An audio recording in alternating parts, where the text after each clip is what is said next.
Habla el Antiguo Testamento, capítulo 3. La emancipación de Israel. Los siglos pasaron en silencio desde la muerte de José hasta el amanecer de la conciencia nacional bajo Moisés. La historia sagrada, no obstante, se refiere a nuevas y excitantes dimensiones con la única transición de los israelitas desde las garras faraónicas de la esclavitud a la situación de una nación independiente como pueblo elegido de Dios. En menos de lo que pareció una eternidad, sobrellevaron y obtuvieron una milagrosa liberación del emperador más poderoso de la época. Recibieron una divina revelación que les hizo conscientes de ser el pueblo de la alianza de Dios y se les impartió un código de leyes en preparación para ocupar la tierra prometida de los patriarcas. No es sorprendente que esta notable experiencia fuese recordada y vuelta a vivir anualmente en la observancia de la Pascua de los judíos. Repetidamente los profetas y salmistas aclaman la liberación de Israel del poder de Egipto como el más significativo milagro de su historia. Tan llena de significado fue aquella emancipación y tan vital fue aquella interrelación entre Dios e Israel para las generaciones venideras que 4/5 partes del Pentateuco o más de 1/6 de la totalidad del Antiguo Testamento está dedicado a este corto periodo en la historia de Israel. Después de los años de la opresión egipcia, que recibe una breve consideración en los capítulos introductorios, los acontecimientos de estos 4 libros, Éxodo, Levítico, Números y Deuteronomio, están confinados a menos de 5 décadas. En el bosquejo siguiente se recuerda sumariamente el material de referencia. Ver bosquejo en la página 43 del libro. Acontecimientos contemporáneos.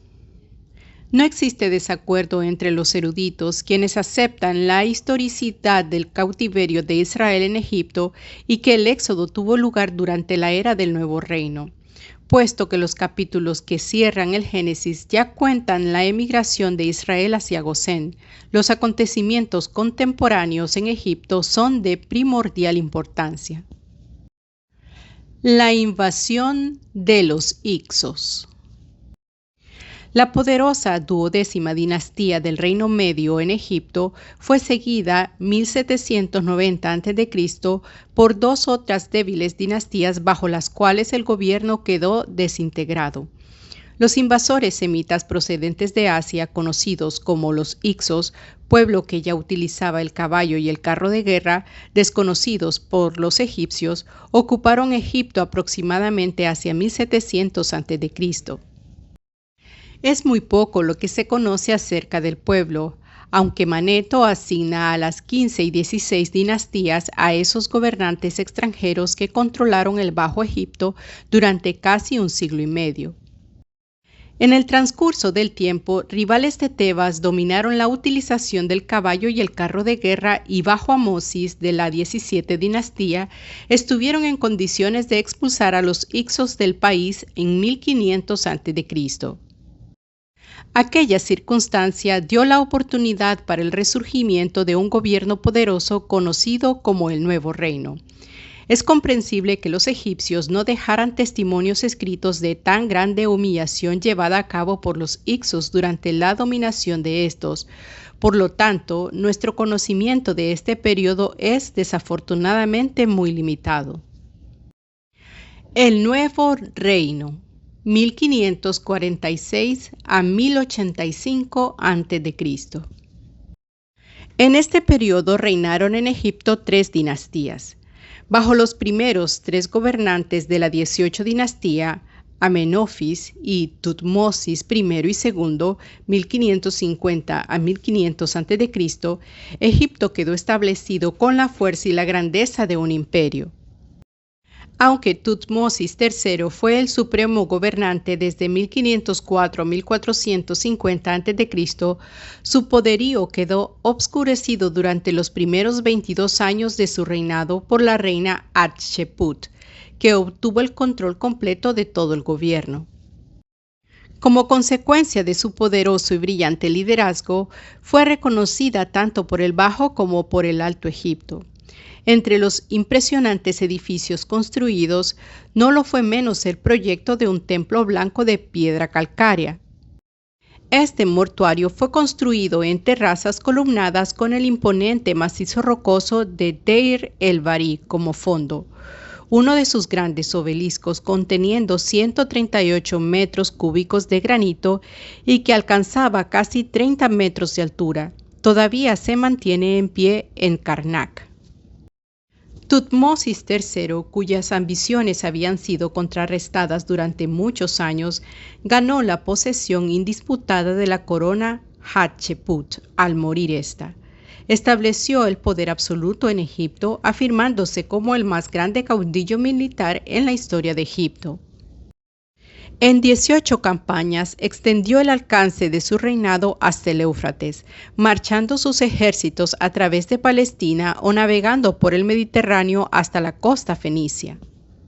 Como militar y constructor de imperios, ha sido frecuentemente comparado con Alejandro Magno y Napoleón. Puesto que tales campañas eran llevadas a cabo durante el verano, acostumbraba a promover la construcción de grandes edificios durante el invierno, embelleciendo y ensanchando el gran templo de Karnak que había sido erigido para Amón durante el Reino Medio. Los obeliscos que erigió pueden ser contemplados en nuestros días en Londres, Nueva York, el Lateranense y Constantinopla. Tutmosis III fue seguido por Amenofis II, 1450-1425, que fue un gran deportista. Tutmosis IV, 1425-1417, que excavó la Esfinge y se casó con una princesa Mitanni, y Amenofis III, 1417-1379. Amenofis IV o Akhenatón 1479 a 1362 es mejor conocido por la revolución llevada a cabo en materia religiosa. Es muy probable que los faraones fuesen progresivamente hartándose del creciente poder de los sacerdotes de Amón en Tebas. Tutmosis IV había adscrito previamente su real descendencia al antiguo dios solar Ra más bien que a Amón, pero Amenofis IV fue aún más allá, intentando negar el opresivo poder de los sacerdotes tebanos. Él fue el campeón de la adoración de Atón, que estaba representado por el disco solar, construyendo un templo a su nuevo dios en Tebas, mientras que era corregente con su padre, se proclamó a sí mismo el primer sacerdote de Atón. No satisfecho con erigir templos en varias ciudades por todo el imperio, eligió el nuevo emplazamiento de Amarna para la situación de su dios. Desde esta capital, situada aproximadamente a medio camino entre Tebas y Menfis, estableció la adoración de Atón como la religión del estado. Tomó las medidas precisas para que se adorase y sirviese solo a este dios.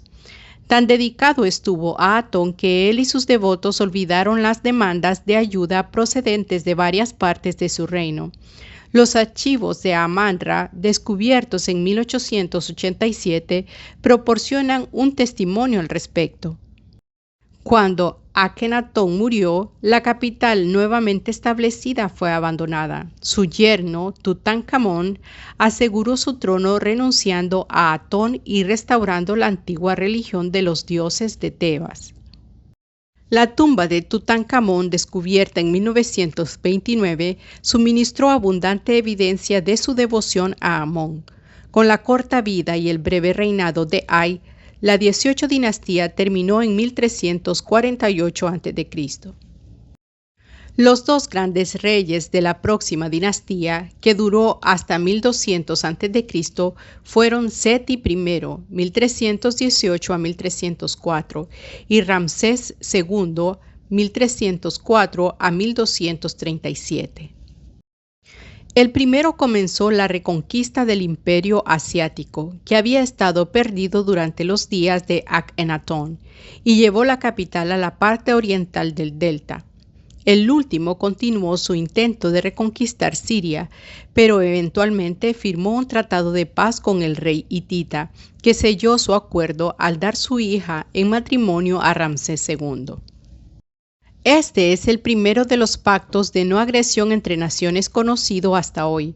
Además del extenso plan de construcción en o cerca de Tebas, Ramsés II también embelleció Tanis, la capital del delta, que los gobernantes hicsos habían utilizado siglos antes. Durante el resto de las dinastías 19 y 20, los gobernantes egipcios lucharon para retener su reinado.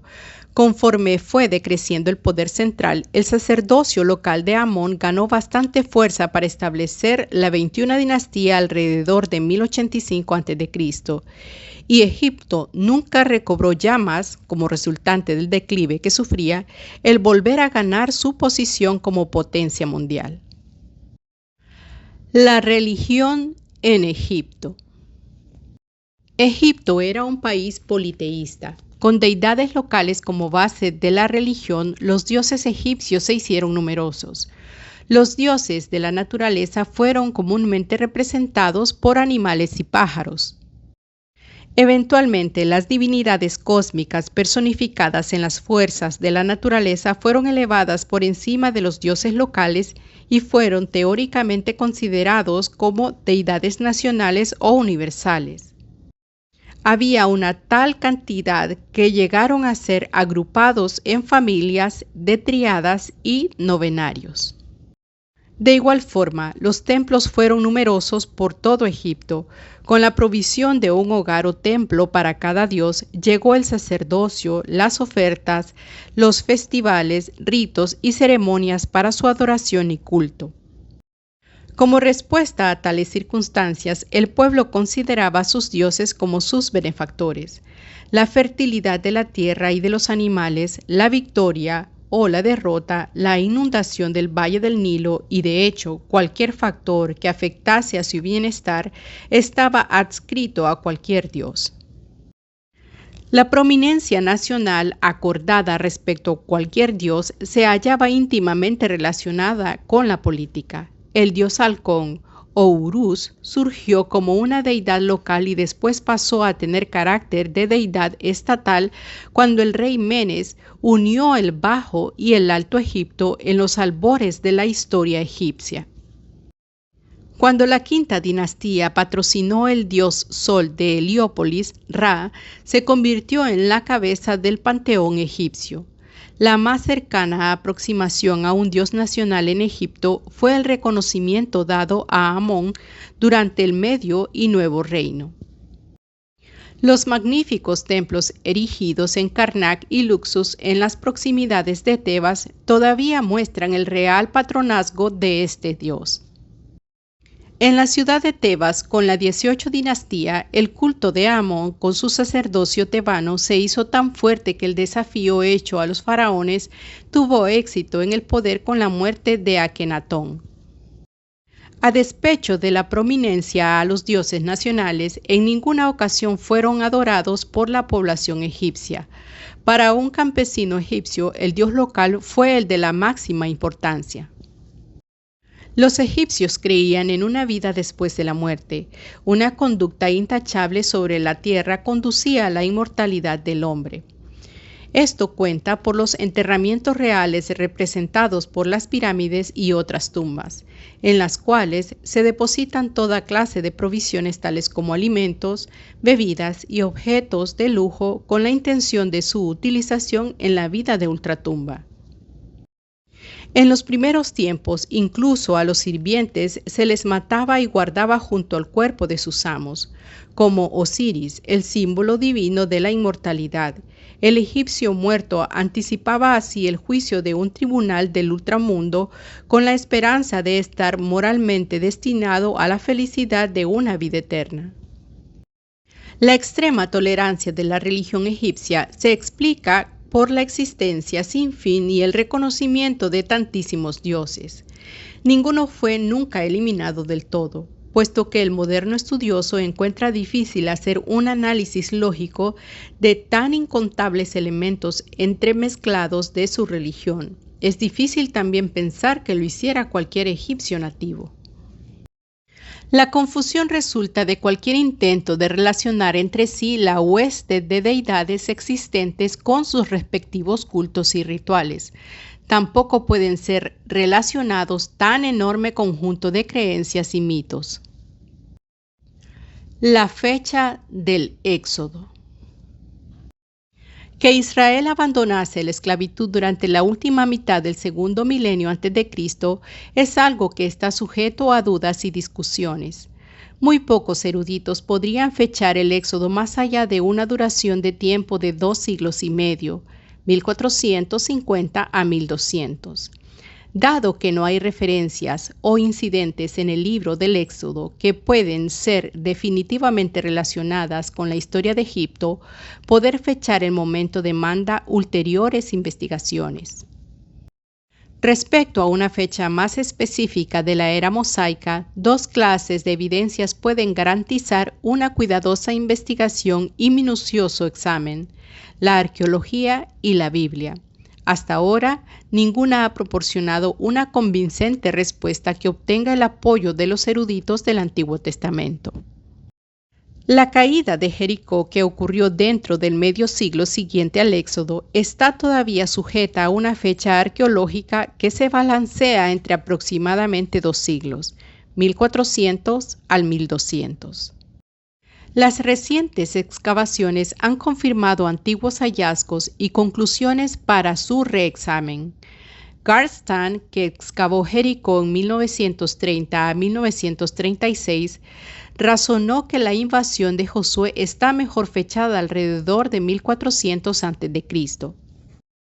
Miss Kathleen Kenyon mantiene que los hallazgos sobre los cuales están basadas estas conclusiones proceden de la primitiva Edad de Bronce, tercer milenio, y que virtualmente no resta nada de los siglos durante los cuales se fecha la ocupación israelita, 1500 al 1200.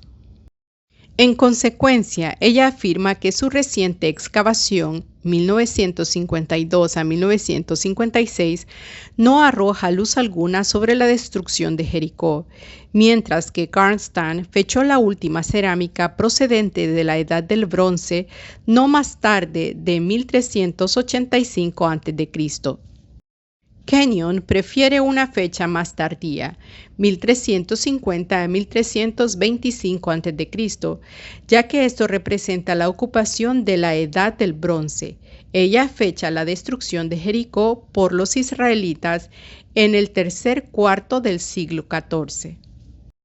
Albright, Vincent, de Baul y Rowley están a favor de la última mitad del siglo XIII para la caída de Jericó bajo Josué.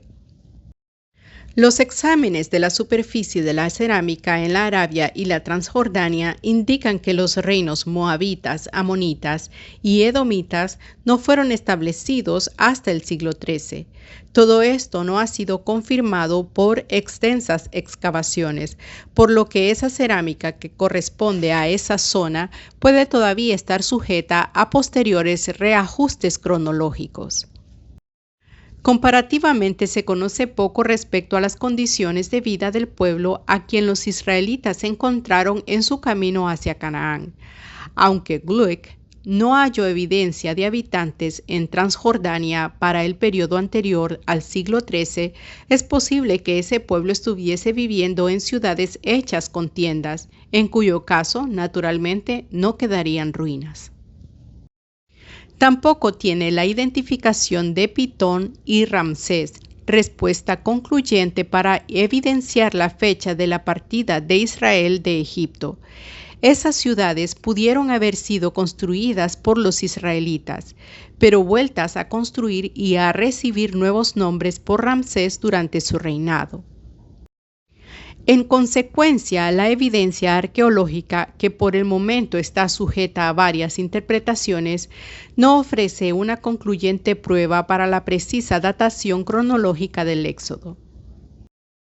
Los informes bíblicos proveen datos limitados para el establecimiento de una fecha definitiva para la época de la esclavitud de Israel.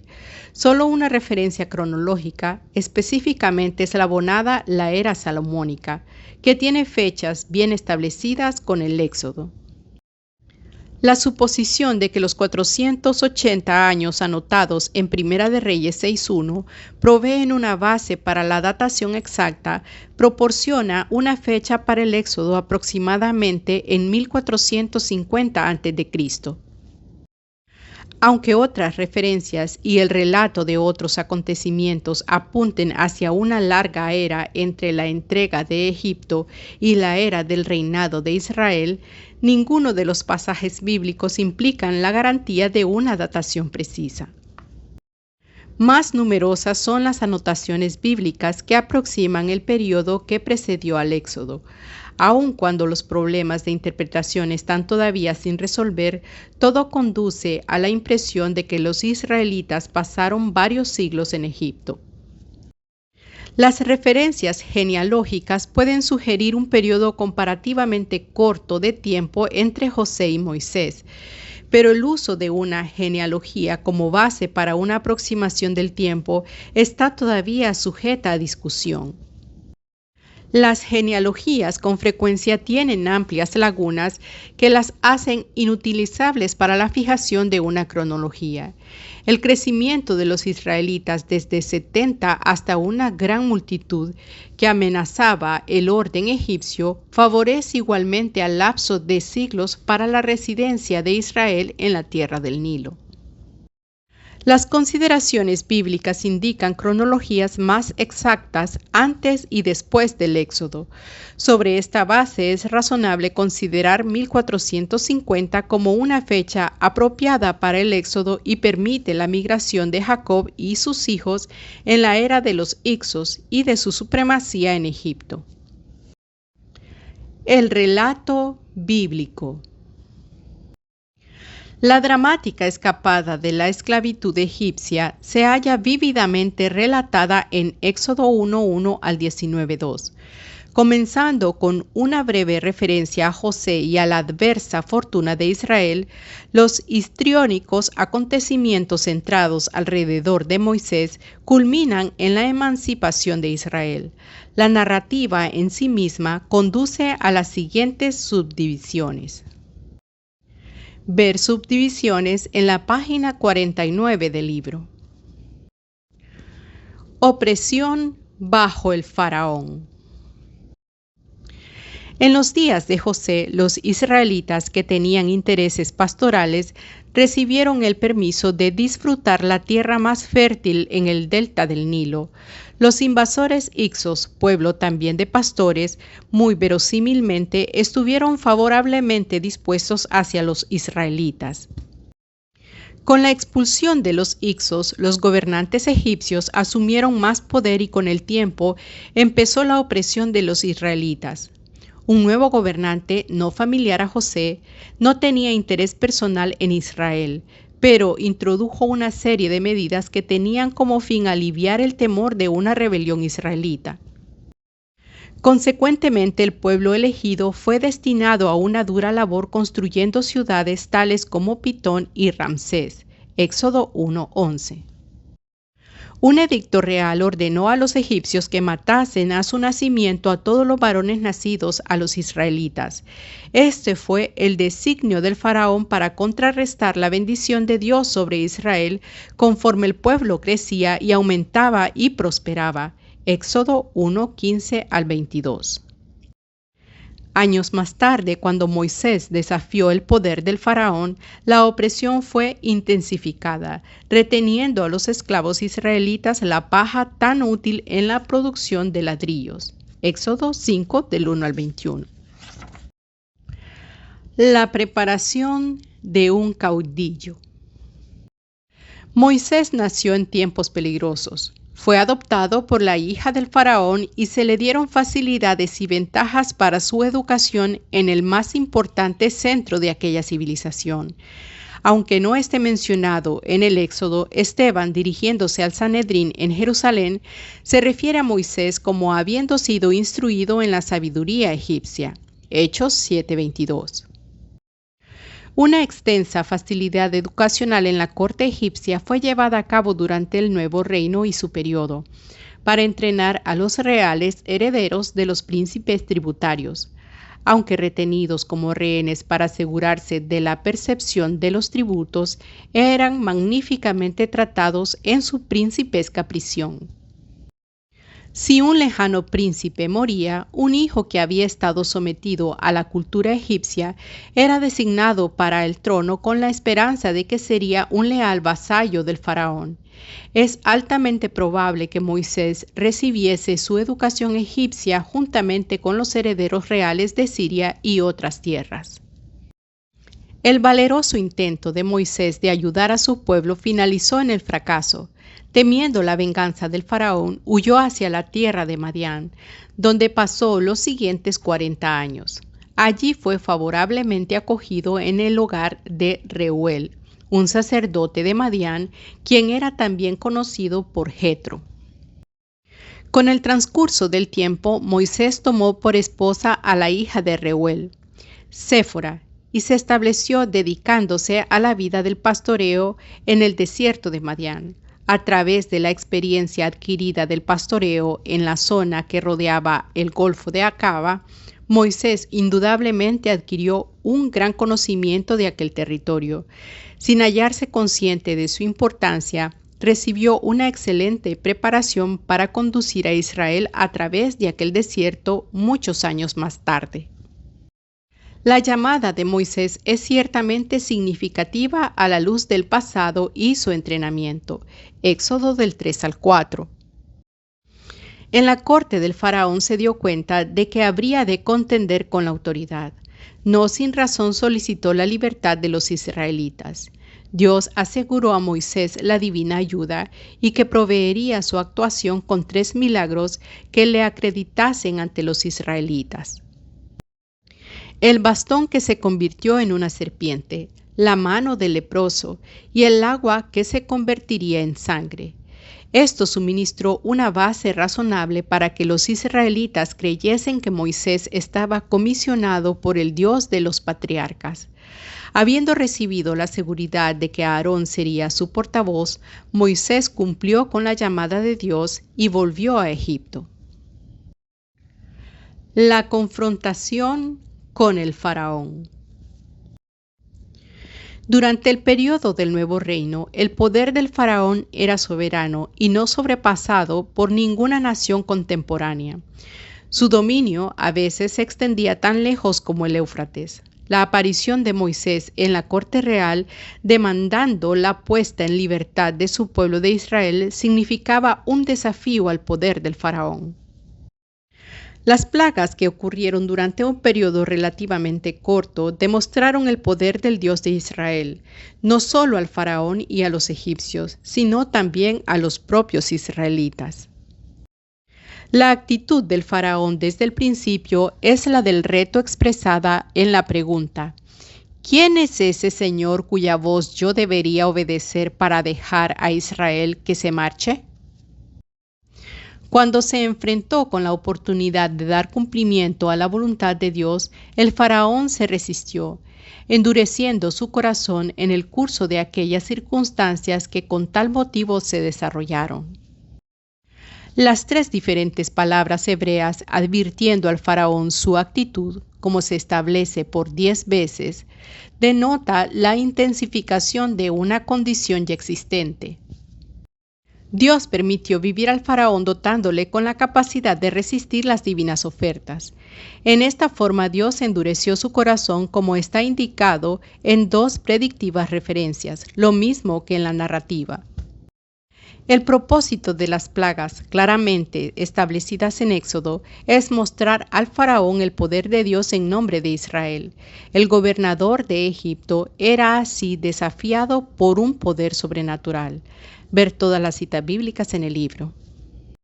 ¿De qué forma fueron afectados los egipcios por las plagas? No está totalmente declarado. La última plaga consistía en llevar a juicio a todos los dioses de Egipto.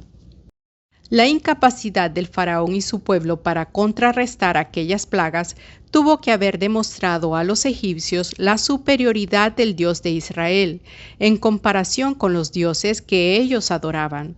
Aquello fue la causa de que algunos egipcios llegaran al conocimiento del Dios de Israel. Ver citas bíblicas en el libro. Israel se hizo consciente a sí mismo de la divina intervención. Habiendo permanecido en la esclavitud y el cautiverio por diversas generaciones, los israelitas no habían sido testigos de una demostración del poder de Dios en su época.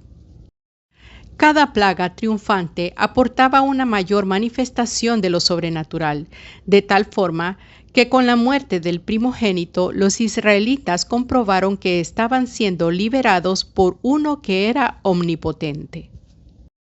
Las plagas están mejor explicadas como una manifestación del poder de Dios a través de fenómenos naturales. Ni el elemento natural ni el sobrenatural debería quedar excluido. Todas las plagas tenían elementos comúnmente conocidos para los egipcios, tales como la de las ranas, los insectos y las inundaciones del Nilo. Pero las intensificaciones de aquellas cosas que eran naturales, la exacta predicción de la llegada y la desaparición de las mismas, lo mismo que la discriminación mediante la cual los israelitas quedaron excluidos de ciertas plagas, fueron sucesos que debieron haber causado el reconocimiento de lo sobrenatural. La Pascua de los judíos. A los israelitas se les dio instrucciones específicas por Moisés de la última plaga. La muerte del primogénito no afectó a aquellos que cumplieron con los divinos requerimientos. Ver citas bíblicas en el libro.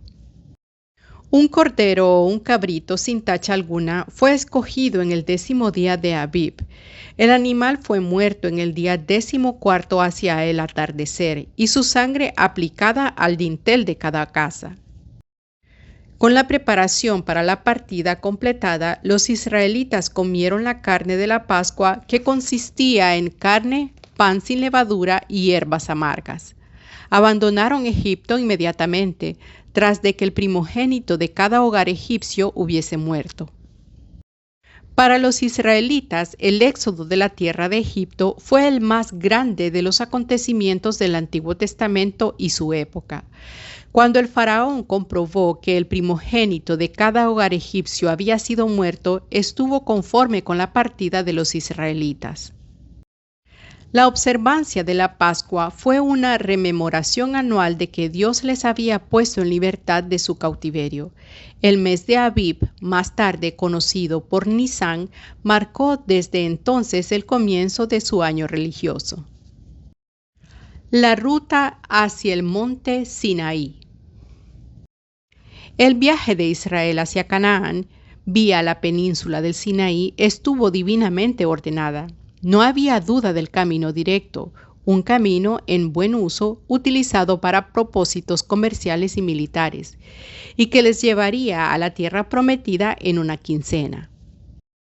Para una desorganizada multitud de esclavos liberados, el desvío sinaítico no solo tenía una ventaja militar, sino que también les proveía de tiempo y oportunidades para su organización.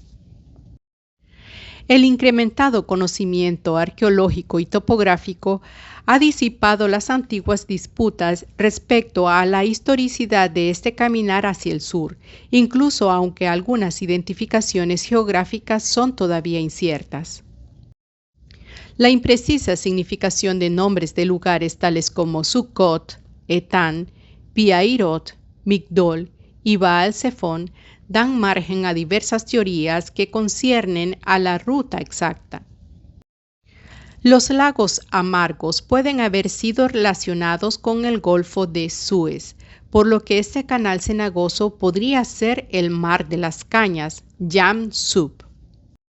Es muy probable que los egipcios tuviesen una línea de fortificaciones más o menos idénticas con el canal de Suez para protegerles de los invasores asiáticos.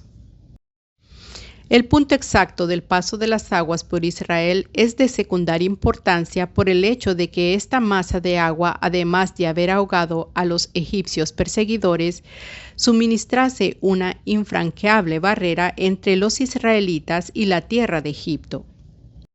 Un fuerte viento del este partió las aguas para el paso de las gentes de Israel. Aunque esto puede haber sido similar a algún fenómeno natural, el elemento tiempo claramente indica una intervención sobrenatural hecha en su favor. La protección divina fue aparente también cuando la columna en forma de nube los ocultó de los egipcios y evitó que éstos les atacasen antes de que las aguas se abriesen. Tras esta triunfante liberación, Israel tiene razón para dar gracias a Dios. Ver citas bíblicas en el libro. Una jornada de 3 días a través del desierto de Sur llevó a Israel hacia Mara, donde las aguas amargas se convirtieron en aguas dulces. Avanzando hacia el sur, los evadidos acamparon en Elim, donde disfrutaron de la comodidad de 12 manantiales de agua y de 70 palmeras. En el desierto de Sin, Dios milagrosamente les proveyó del maná, que les sirvió de alimento diario hasta que entraron en Canaán. Las codornices también fueron suministradas en abundancia cuando los israelitas tuvieron necesidad de carne. En Refidín ocurrieron 3 cosas significativas. El agua que surge de la roca cuando Moisés la toca con el bastón. Amalek fue rechazado por el ejército israelita bajo el mando de Josué mientras Moisés oraba, y Moisés delegando sus deberes de administración a los mayores de acuerdo con el consejo de Jetro. En menos de 3 meses, los israelitas llegaron a Monte Sinaí, Horeb. Allí quedaron acampados por aproximadamente 1 año. Esquema 2. El calendario anual. Ver calendario en la página 56 del libro. Si este canal ha sido de bendición para tu vida, suscríbete, comenta y comparte. Bendiciones.